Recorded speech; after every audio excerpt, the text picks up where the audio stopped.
6 देखते हैं बेटा। Length of the tangent from A point A at distance 5 centimetre from the centre of the circle. Point A से centre of circle का distance 5 centimetre है, is 4। ये tangent की length 4 centimetre. Find the radius. ये मैंने circle लिया, ये ए point, ये मैं पी ले लेता हूं point of contact, O centre है,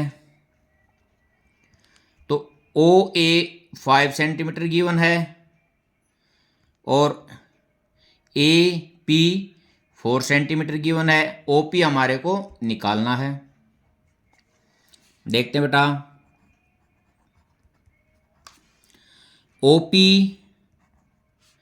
परपेंडिकुलर टू ए पी। बेटा जो रेडियस होता है टेंजेंट के पॉइंट ऑफ कांटेक्ट के साथ 90 डिग्री का एंगल बनाता है। यहां मैं लिख देता हूं radius perpendicular to the tangent at point of contact. इसी कारण OP AP के परपेंडिकुलर है। अब देखता हूं बेटा AO कितनी दे रखी है 5 सेंटीमीटर, AP 4 सेंटीमीटर। हम पाइथागोरस का प्रयोग करेंगे by using Pythagoras theorem. O P का square is equal to A O का स्क्वायर माइनस ए पी का स्क्वायर। ए ओ 5 का स्क्वायर 25 माइनस ए पी 4 का स्क्वायर 16, 9 बच गया बेटा। O P is equal to √9 is equal to 3 centimetre. यहां मैं लिख देता हूं hence radius of circle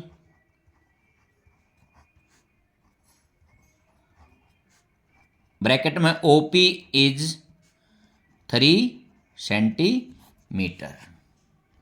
question 7 देखते हैं बेटा। Two concentric circle are of radii 5 centimetre and 3 centimetre. ये दो कॉन्सेंट्रिक सर्कल हैं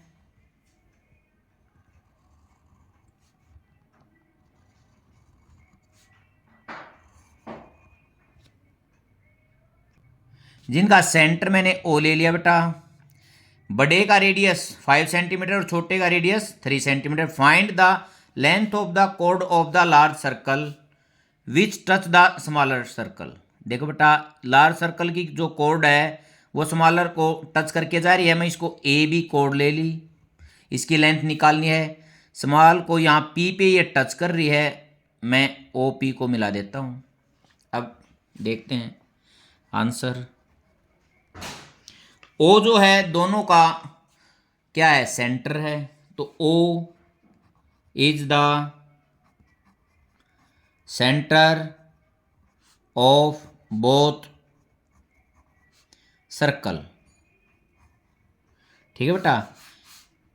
AB इज द क्या है ये कोड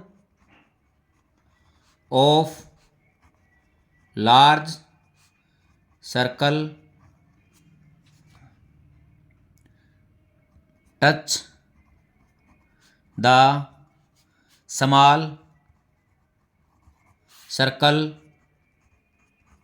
एट पॉइंट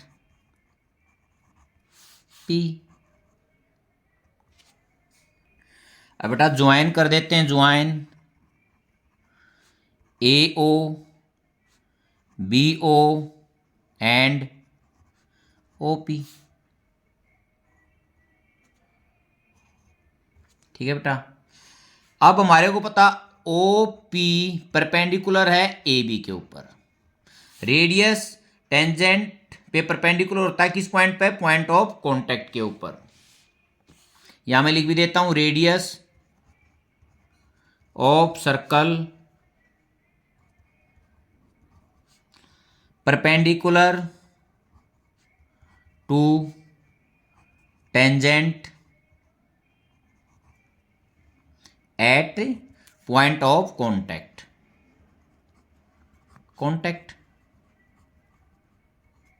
ठीक है बेटा। अब देखते हैं ये ए ओ पी और बी ओ पी दोनों राइट एंगल ट्रायंगल है। मैं इनमें से एक ले लेता हूं। In triangle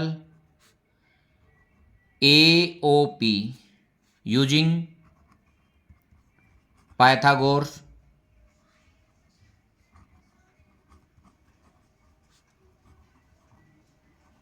theorem. बेटा निकालना क्या है, ए पी का square is equal to A O का स्क्वायर माइनस ओ पी का स्क्वायर। ए ओ कितनी है 5 सेंटीमीटर और ओ पी कितनी है 3 सेंटीमीटर। ये क्या है रेडियस है, ये लार्ज का रेडियस, ये स्मॉल का। ए पी का square is equal to 25 minus 9, क्यों 5 का स्क्वायर 25 और 3 का 9, 16 हो गया बेटा।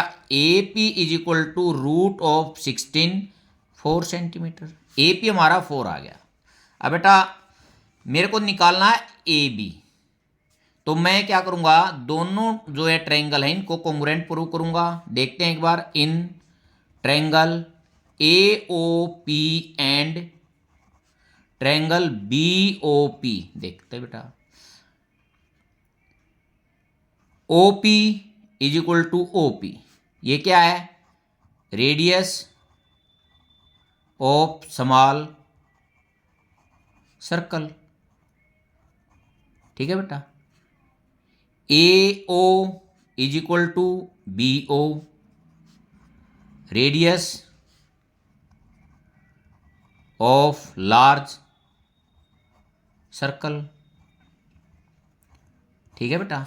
अब देखते हैं ये एंगल, इसका ये एंगल भी 90 का, इसका ये 90 का, इसको लिख सकता हूं angle A P O is equal to B P O each 90 degree. बेटा ये क्या हो गया, देखो ये राइट एंगल ट्रायंगल, ये भी राइट एंगल, राइट एंगल का हाइपोटेन्यूज इक्वल हो गया, परपेंडिकुलर इक्वल हो गया एक 90 डिग्री का एंगल। ये किससे, R H S, R H S congruency triangle A O P congruent है बेटा ट्रायंगल बी ओ पी। तो A P is equal to B P. बेटा ए पी और बी पी इक्वल हो गए। ए पी की वैल्यू कितनी थी 4, तो बी पी की भी 4। तो ए पी कितनी थी 4 सेंटीमीटर, तो बी पी भी कितनी आ गई 4 सेंटीमीटर। मेरे को तो निकालनी थी ए बी। ए बी कितना हो गया A P plus B P, 4 plus 4 8 centimetre. यहां लिख देंगे hence length of chord of large circle, क्या ब्रैकेट में ए बी इज 8 सेंटीमीटर। यहां मैंने A P plus B P लिखा है, यहां ये भी कर सकता था मैं 2 इंटू ए पी, वो भी 8 ही आता।